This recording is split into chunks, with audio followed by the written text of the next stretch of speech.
kommer en ultrakort forklaring om konceptet.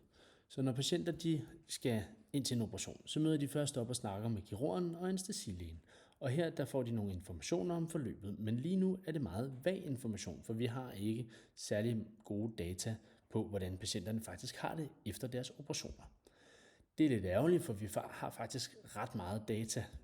Vi har data på hospitalet, om patienten, om operationen, om bedøvelsen, om de vitale parametre under bedøvelsen, om respiratoren, og så har vi en masse andet data inde i sundhedssystemet.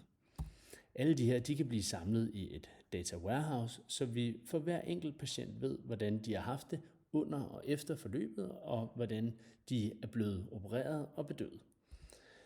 Det her det kan så samles under forskellige procedurer, sådan at vi kan tage en enkelt procedure, og så kan vi med et datadrevet system samle de informationer på den pågældende type operation, så vi forud for et forløb kan give patienten meget mere specifik information om selve operationen og efterforløbet. Lad os tage et eksempel. Det her det er et navlebrok, og det her er faktisk en rigtig datacase. Der kan vi se, at kirurgitiden er typisk en time. Patienten ligger typisk 5 timer på hospitalet, før de bliver udskrevet efter operationen, og der er cirka en tredjedel, der kommer til at opleve moderate til svære smerter i det første døgn efter operation.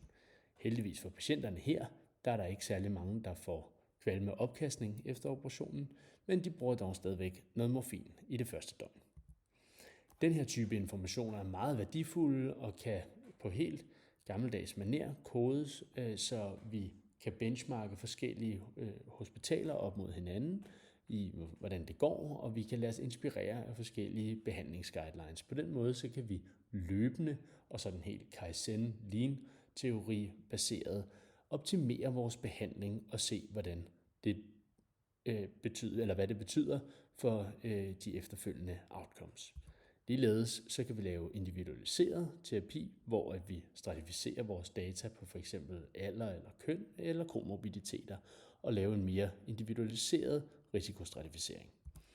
Til sidst så kan vi også lave individualiseret patientinformation, hvor patienten, når de er kommet hjem i deres trygge rammer sammen med deres pårørende, kan se informationerne, som de allerede har fået at vide inde på hospitalet, men nu igennem en AI-avatar. Så hvis det for eksempel er et barn, så kunne det være Gurli Gris, der kom og præsenterede hele forløbet for barnet og de pårørende.